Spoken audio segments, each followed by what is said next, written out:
Let's see if we're going live. We should be going live.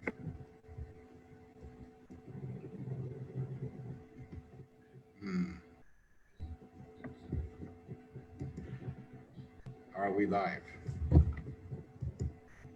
Okay. So I'm assuming that we're live, Hagai. Hey. I have no reason to assume that we're not live. I have no way to detect. So a special episode of You've Got Mel today with a wonderful human being who's also a dear friend of mine, Hagai Cohen. How are you, Hagai? Well, I'm okay. How are you? Very well. Can you speak up and look into the camera? Yes, I'm looking into the camera. Okay, we always begin our show with the jingle. So let's, and you know that, of course. So let's start the show.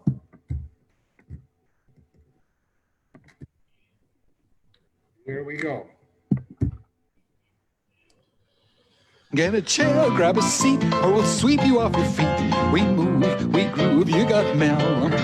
Ease your legs, rest a while, all you gotta do is smile. We're swell, can't you tell, you got Mel. When the show begins, you better hold on real tight, or before you know it, you'll be high as a kite. Take a break, settle down, we're the only show in town. SRO, don't you know, you got Mel.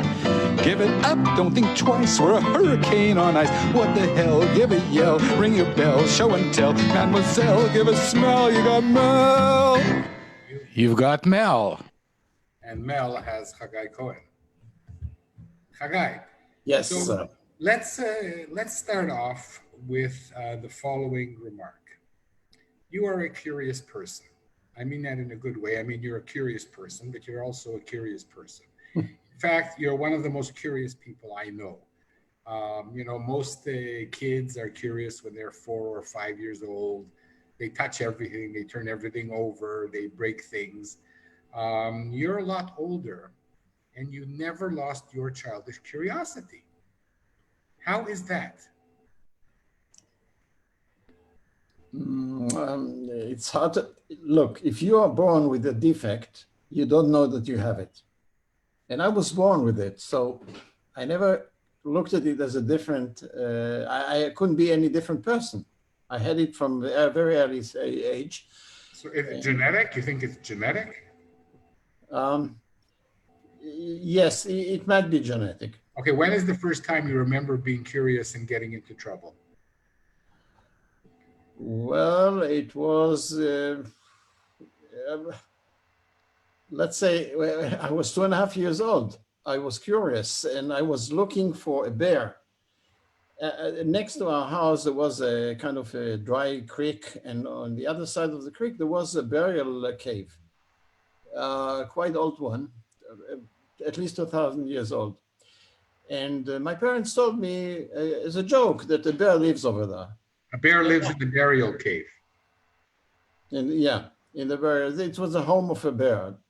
So I was 2.5 years old. After breakfast, I took myself, crossed the creek, and waited next to the hole of the entrance to the cave, waiting for the bear to come home. Later on, I fell asleep and I was hungry, and I decided to go back and got lost in the reeds inside the creek. Mm-hmm. And our dog found me in 2.5 minutes once they realized that I'm missing. And that was the first time. After that, my mother started a crash program to teach me to look around. Actually, it was a kind of a spy school. Look around, what do you see? And then after a minute later, don't look back, tell me what you saw. And I had to repeat what I saw and to memorize it in such a way, in case I get lost, I'll look backwards and see what I remember the way back. In order to recognize the way back, that was an exercise. Also, she told me how to find the north from south by the tree barks and other things. It was by the treetops? No, not the treetops, the bark, the tree trunks. The tree trunks? Yes, there is an algae growing on the north side in Israel because of the moisture coming from the north. I didn't even know that. And you knew that when you were 3 years old? Yeah. But most people lose their curiosity when they're 5 or 6. They go to school and then people teach them, called teachers, what to think and how to do things, and the answers to all the questions. Actually, it was more interesting because, first of all, I had a small speech impediment. I couldn't pronounce K and Gimal in G. And before my mother took me to the kindergarten, I decided to learn it by myself. So I climbed on a tree and practiced for a few hours until I managed to pronounce it correctly. And I came to the kindergarten with already a sense of achievement because I overcome this impediment. And also, my mother was quite strict with the teacher. She told her, look, he is left-handed and I don't want you to change him. And that was gave me a lot of strength because there were two kids in the kindergarten, one with a mitten on his left hand, mitten, and the other one, its sleeve was sewn to the chest like a straitjacket. So that was kind of strange. And these was the two most miserable kids in the kindergarten. So, and I was also, she gave me a test, a verbal test, if I can identify if the Windows is feminine or masculine in Hebrew, and so other things. At the end, my mother told me he also knows how to tie his shoelaces, so you can check him if you want. Don't mess with my kid. So the same day, after 2 hours after my mother left, today we learn how to make the shoelaces, she said to me. And she looked at me, and I was doing it backwards to her. I said, if you do it this way, it will be a knot, you'll never be able to open it. And I continued, and then when I got to the end, I just pulled the two strings and opened it. And she said, how do you do it? It's very simple. Let me show you again. That's what I said. I started very good from that point of view. Yes, you must have been very popular showing your teacher how to do things. No, that was not too bad, because the teacher was okay with that. Also, she actually wanted my mother to show my mother that she didn't know, but not to me. Uh-huh. So the bear in the cave in your childhood was actually your mother. Well, yes, in a way. Look, the point is that it's kind of events or milestones, if you want, in my development, for the things that formed my life or myself. And this was the early beginning. Also, I was a bit manipulator with the other kids because I knew things that they did not, and I used it. For example, I had a kind of a scooter which was made of two pieces, and when they wanted to take it away from me, I just disconnected the latch and it became two pieces and broken. I said, it's broken, so I walked home with it. And I was afraid all the time that they realized that I just took it apart, but they didn't. So in a way, I was using it, but not too much, but I had an advantage from that. And I was the youngest, by the way. I was 5 months younger than anybody else in the kindergarten. And then it was the same in school later on. That was me. I was curious all the time.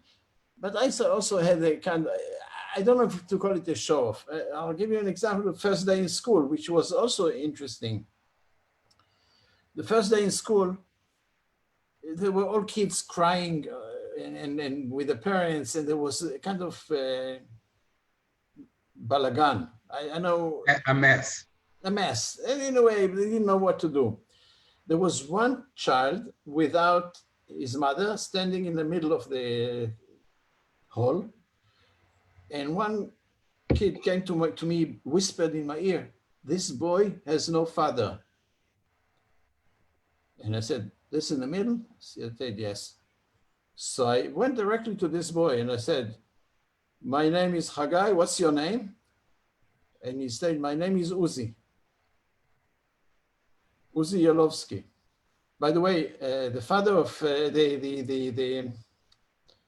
he was the father of a professor in the Tel Aviv University. There is a Yalovsky, this is his son, by the way. Now, what happened? His father was killed when his mother was pregnant.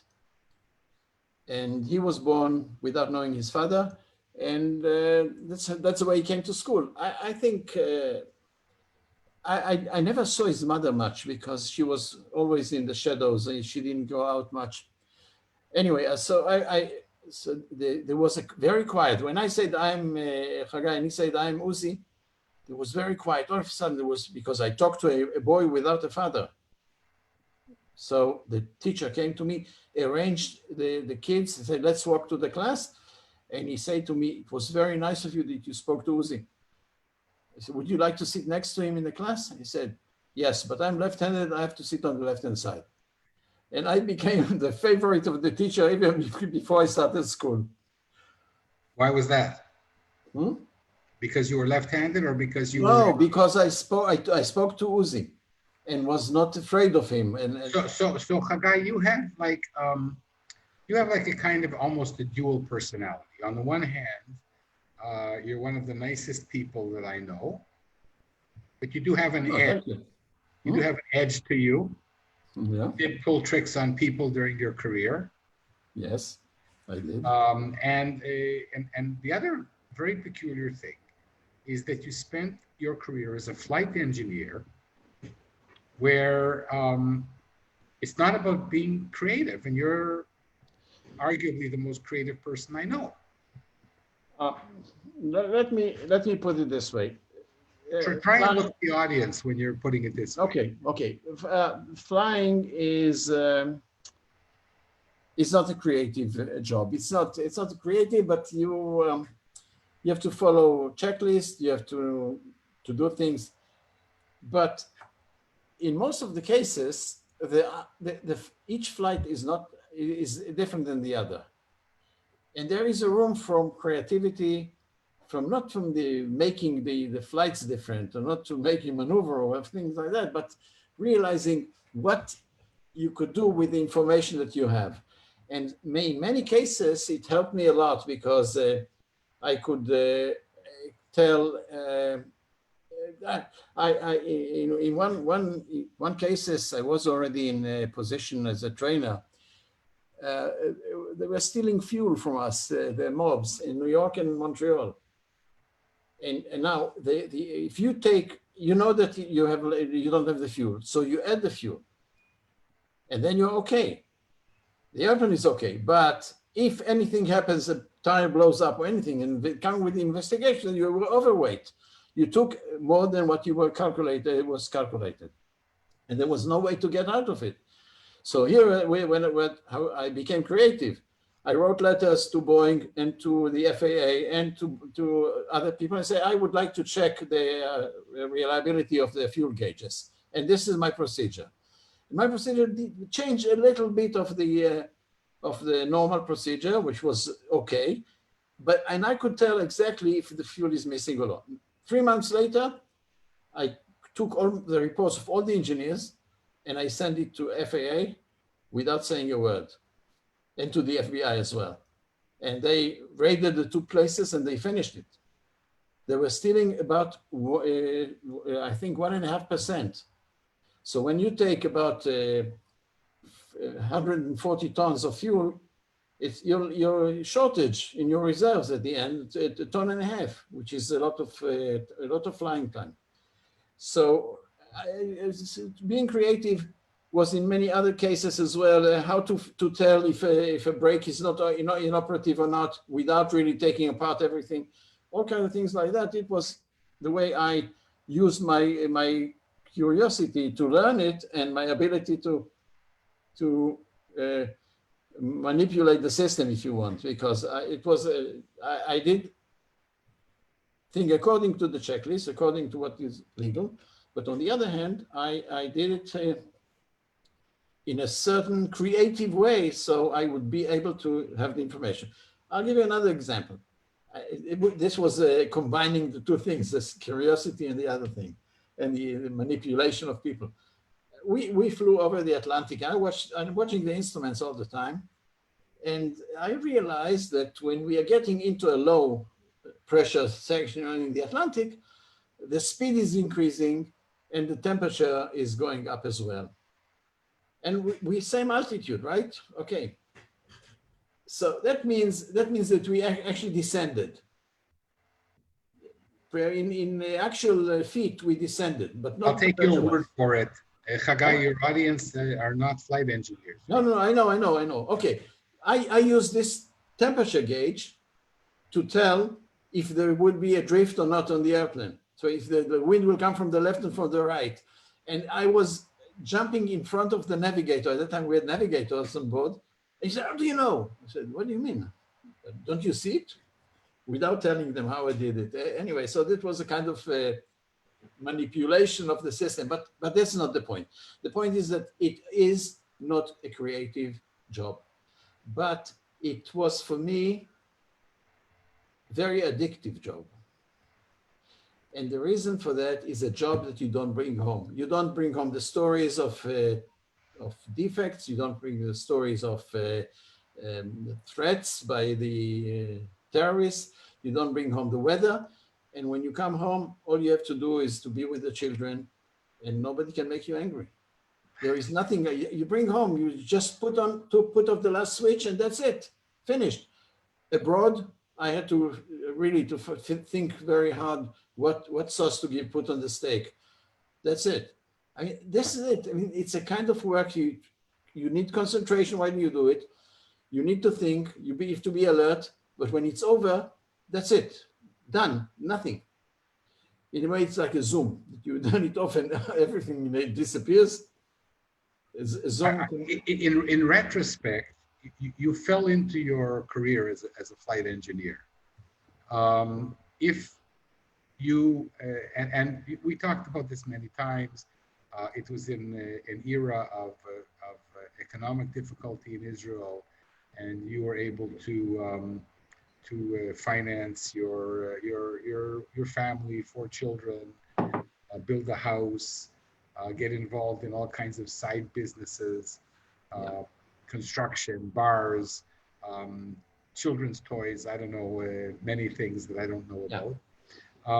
But the question is, Hagai Cohen could have been a university professor, an inventor, a classical musician. What would you have been if you weren't a flight engineer in your dream? I would be an inventor, an engineer. Definitely an inventor. But you see, I if knowing today myself and knowing the market and the system, I would be a kind of an engineer that people don't like so much. And the reason is very simple. Look, usually you work as an engineer in an establishment. You don't work at home. I mean, there is none. You work in an establishment. You have an idea. You're coming to your boss in the morning and say, look, I have this idea. I didn't sleep the night, and here's what I have to look. Today, we have inflation, and I have to put the money somewhere to, I don't have any, I don't need you today. Maybe some other time. And so inventors are against the system. The system wants stability and keep on doing the same thing as they did before. They don't want one guy told me once, I can move the tradition only 1 inch a year, not more than that. And this is a creative person. So I could be an engineer, but not to not the kind that people like.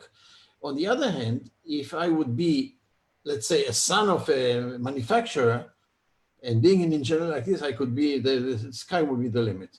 Because I could try it, I could have the ability to do it without really interfering with the production, normal production, and doing other things as well. This is a kind of thing which was in the system. And you asked me about the other things. I liked very much to teach. In the 7 years that I was a teacher, I taught adults with different backgrounds, different basic knowledge, and it was exciting. It was very interesting because I had to give to the product at the end. Those people should be qualified to work on airplanes and to sign, and it will be safe for the airplanes to fly. So I had to do it in such a way that to be clear to everybody. And the write-ups that I wrote also had to be very clear and very accurate and very articulate so people can understand. And that was... among my many questions for you. Yes. Because I don't know, maybe very few people with your IQ or your abilities to solve practically every problem. And you find mediocrity so often. And, you know, you could get very short with people, especially since very often you know how to do something properly and they don't listen to you. And yet I've never seen you get angry even once. How do you explain that? Well, this is very simple. You can be angry and you can teach the people and you can leave them in their ignorance. And that's what I do. When I don't need to teach them. I'm not the teacher. I don't have to be superior to them. If what they want, okay, stay with your knowledge and your inferiority or whatever you are. I'm not trying to get in your way. And only if it is my job to teach you. That's a different story. If my job is to teach you, I do it. If my job is just to give you remarks and doing something wrong, and it's not my job. But how come you never get angry? I've never gotten you angry. I can step on your toes. Okay. I can mispronounce words in Hebrew. And I've never managed to get you angry. I've managed to get so many people angry in my life. Okay. You don't get angry. Look, this is another very, it's my theory of life, if you want. If I cannot trust you in any way, trust you in what you tell me, or trust you in what you do for me, you're not good for me. And if I can do it all by myself, I'm doing it by myself. And this is the way. But I'm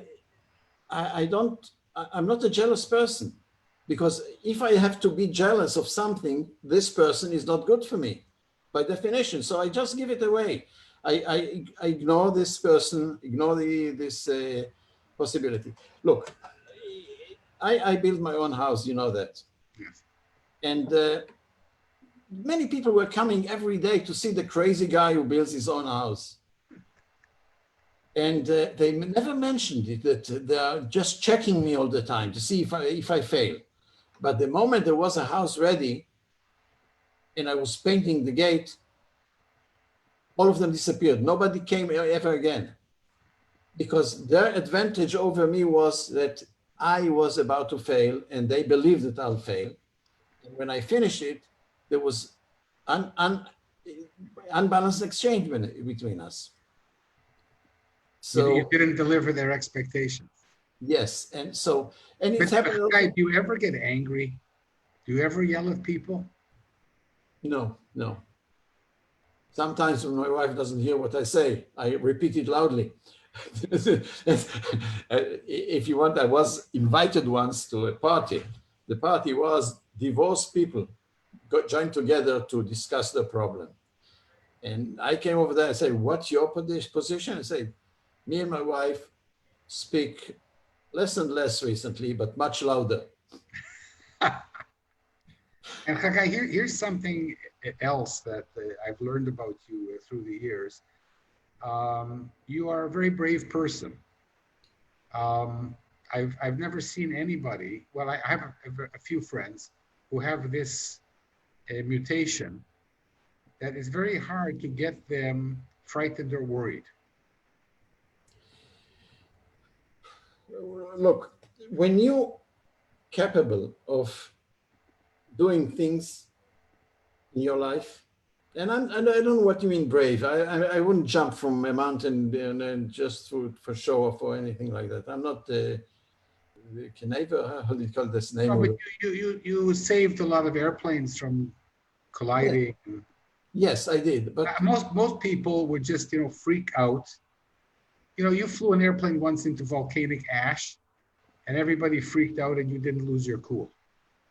Yes, because there was no other choice. I mean, look, there were Maybe many. no other choice. People go crazy under those Volcanic circumstances. ash is not the case. Let me tell you another thing. There was after takeoff from New York, there was a smell of smoke in the cockpit, and I, for the first moment, I said, okay, where is the instructor to tap my shoulder and tell me this is electrical smoke or air conditioning smoke? That's what they do in the simulator. In the simulator, they cannot imitate the smell of electrical fire or a smoke or the smell of ordinary fire. So he tells you, okay, do the procedure for electrical fire or do the procedure for smoke. All of a sudden, I have to decide myself, what kind of smoke is it? And then I said to myself, it took me a few seconds, or maybe a split of a second. I'm the expert. I have to decide if it's air conditioning or. So I took the mic and called the cabin. Do you have smoke in the cabin? I said, yes. Why didn't you call me? I mean, we don't call you during takeoff. Okay, thank you. And it was air conditioning smoke. If it was in the cabin, it's not electrical. So that was my way of thinking. And immediately I did what was necessary and not according to the procedure, because there was only one source of air conditioning now. I switched it off and that killed the smoke.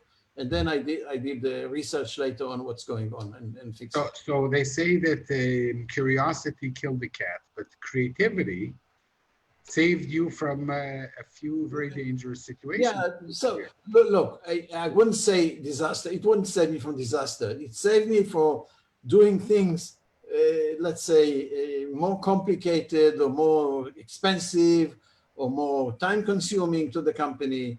But dangerous, I wouldn't really say it as dangerous. So except maybe the volcanic ash, but there was no choice. There were no engines and no electricity. And all what I had to do was to wait for something to happen. And we were descending and there was no navigation. There was no artificial horizon, except a very small one. And I said that they want to, and the captain said, do you want to start the engine? I said, I'll start the engine when they start rotating, but not before that. I wouldn't waste the only battery that we have for ignition on false startups. And we waited. About 10 minutes later, the engine started to rotate and we started them all. What would happen if the engine didn't start to rotate? Well, I don't know if it was, maybe we'll crash on the top trees or maybe into a lake or I don't know what This makes me nervous, so let's change the subject. Okay. You and Mimi have 4 wonderful children and gazillions of grandchildren, and Mazel Tov on their future plans to make you a great grandfather. Yes. Your kids are all very successful. One is a professor of anthropology. You have a daughter who's a successful scientist, and a daughter who's a very successful artist and theater person. Alon, your eldest son is an enigma because he changed the world, and he did it in your garage. Yes. You let him do it. You let him disrupt the world forever. Okay, but why would you do such a thing? Why? No, what was the question? Why would you disrupt the world forever? What were you guys thinking? No, it was not my idea. My idea was to be different than my father. My father did not trust me, did not let me do anything. And I was, in a way, kind of lost because I could do things and he wouldn't let me. He didn't want to see me as a worker, as a poel, as a worker in a factory. Blue collar. Blue collar. He didn't want to see me that way, but he didn't say it in any way. But he didn't understand that the ability is wide ranges. I mean, you could do anything if you know how to do it. So because of that, I gave my son to do whatever he wants, and even helped him in a way if he didn't know anything. and that's why, and I did it with the other, also I had the time because of at the beginning of my flights, I flew only 30 hours away a month, which was mean one flight to New York and one European flight, and that's it. The rest of the month I was home, and I had time for the children, and did what was necessary. At some stage, he was working on something that we call now voice over IP, the ability to send packets of sound over the internet. Yes. And this is almost 30 years ago. Mm-hmm. Did he consult you during this? Did you know what was going on in your basement that was going to change the world? Yes, but at the beginning, it was not the voice over IP. The beginning, it was making the computer talk. I mean, sound over the computer didn't have the sound card at that time. Okay, but then it became, instead of using a telephone. No, that came later because the sound card, it was not a success. It was a good one, but it was not a success because they didn't have the ability to flood the world. Hagai, I want to tell a story here. Okay. The story is that our ability to talk now, even using Zoom, yeah, to talk on Skype, to talk on WhatsApp, all of these things happened starting with the invention of voice over IP. Yes. That Alon, your son, and a friend of his worked on in your basement. Right. There should be a plaque on. You know what was? Hagai, when we're finished, I'm going to give you 200 shekel.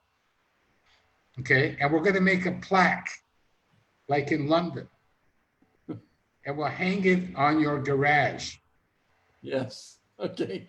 This is the garage that changed the world. You know what? The reason that they succeeded with this idea was because the stupidity of the people. See, the big companies, the telephone companies did not believe that it is feasible, did not believe that it's possible. So he said, okay, it's nothing. And that's why Jeff Pulver managed to pass his bill. That voice over IP, it's not telephone. If they knew what was going to happen, they would have sent 10,000 lawyers to Washington. Yeah, you know, it's Yossi Vardi said to me once, you know, your son disrupted billions of dollars businesses in the world, and he's still alive. Exactly. And because they didn't know, they were stupid enough to understand it. So among all the wonderful things that Yossi Vardi has done during his career, for us, one of the great things was bringing you and me together. Yes. And why is that? What is our problem in life? I'll tell you. We show up early. Okay, you tell me. Okay. No, we came early to an event. How it happened? I know. And it was just like your first day at kindergarten. Yes, exactly. You know, I said, well, if this guy comes early, he must be weird like me, and maybe he's left-handed, and maybe I will enjoy having a cup of hot chocolate with him. Yes. And well, the rest is history.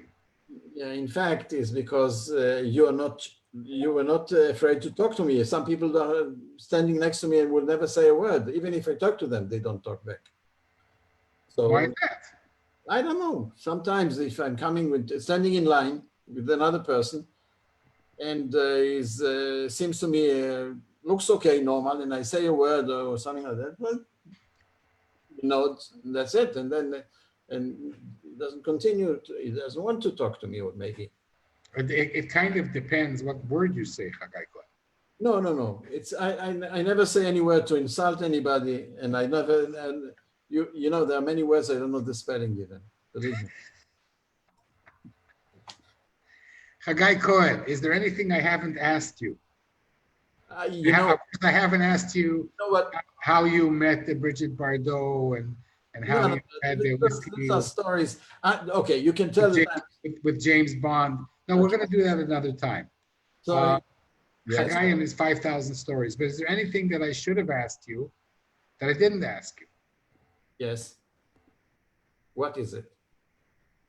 About stories. No, I'm saying, what should I have asked you that I didn't ask you so you can ask yourself now? No, I don't have to ask myself anything because you have all the answers. You can ask the questions and answer. They give the answers. Do you feel that I haven't let you express yourself today? Huh? What? You what? Did I let you express yourself today? Well, yes. And thank you for that, because usually when we do the story, song, and spirit, you don't let me talk. Maybe there's a reason for that. But I know. I'm joking. Because your stories are so much better than everybody else's. But is there something that you want to talk about that I haven't asked you today? Because I can ask you next time. Look, if you would ask me a question like what would be my footprint on humanity, I said nothing, because I'm doing things for myself, for my environment, for my family. I did not do anything for the humanity, except maybe my son changed the world in a way, but that's it. So I don't have any really footprint that I could be remembered. On the other hand, so I'm a person which maybe I'm inventor. I didn't change the world. I changed only my environment, my environment, and many other things that in my behavior during life. And now I read books about it. I read books how to handle your life so you won't be poor at old age. And this guy is saying exactly what I did all the years. What did you do, Hagai? I never had overdraft. I saved 1/4 of my net payment and saved it, and I didn't use it. And people say, why, you have more money, why don't you use it? So there are poorer people than me using less money. So I can also manage. And that's how I did it. Today, I didn't have a pension. It's only, I live on savings that I did all my life. And I never had an overdraft, and I never took a loan. What other advice do you have for people? You have so much knowledge and wisdom. Give us a few more tips. So never get overdrawn in the bank.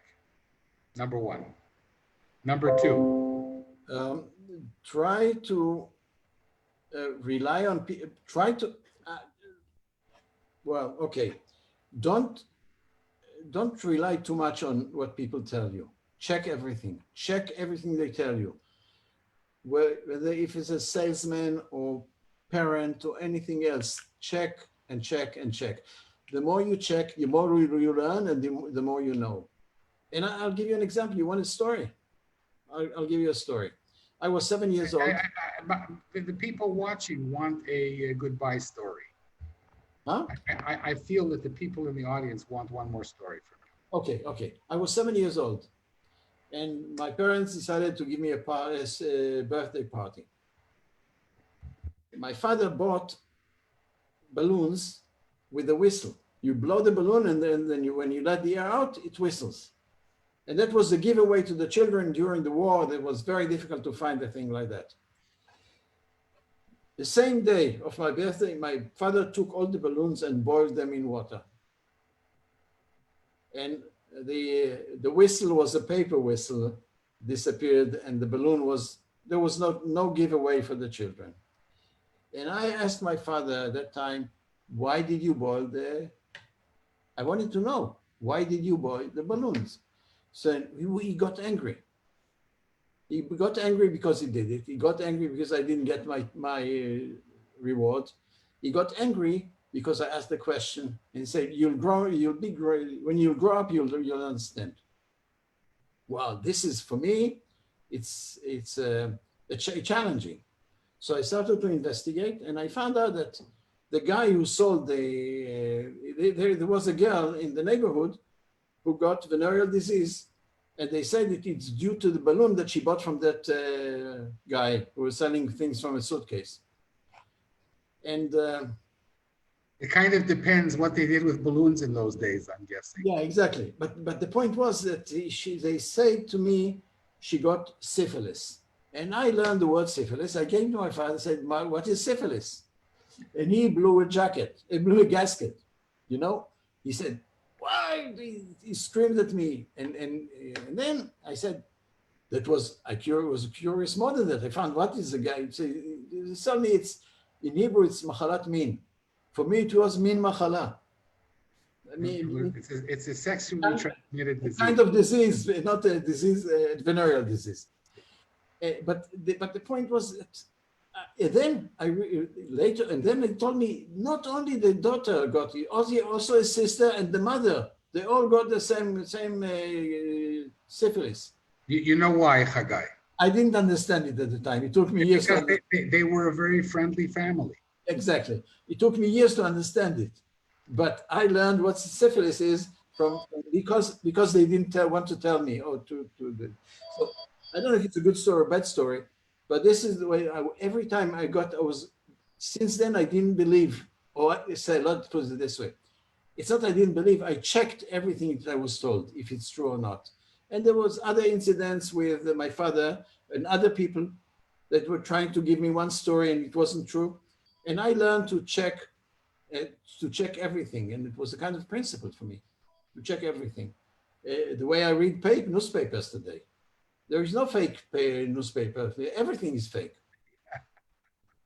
Somebody wanted it to be written this way, but I don't know if it's true or not. So I look into it to see if it's if I want to, it's interesting. So that's if you want me, the message to humanity: check everything you're told. Believe nothing. Yeah. Take nothing for granted. Take nothing for granted. That's exactly the point. And always feel lucky. Yeah, you feel lucky if you get every morning you said I'm lucky. Finally, you start believing it yourself. So Hagai Cohen, I'm very lucky to meet you and be your friend. Okay. And our audience has now gotten a glimpse into a rare human being, one that you come across really once in a century. But we won't talk about the time we crashed, because you never crashed an airplane, but you did. We did crash once. Yes. So you have what to talk about next time we get together. Hagai Cohen, it's always a pleasure to hang out with you. And you always got Mel. Thank you. So thanks, everybody. This has been a love fest with an incredible human being. Bye, everybody. Bye, Hagai Cohen.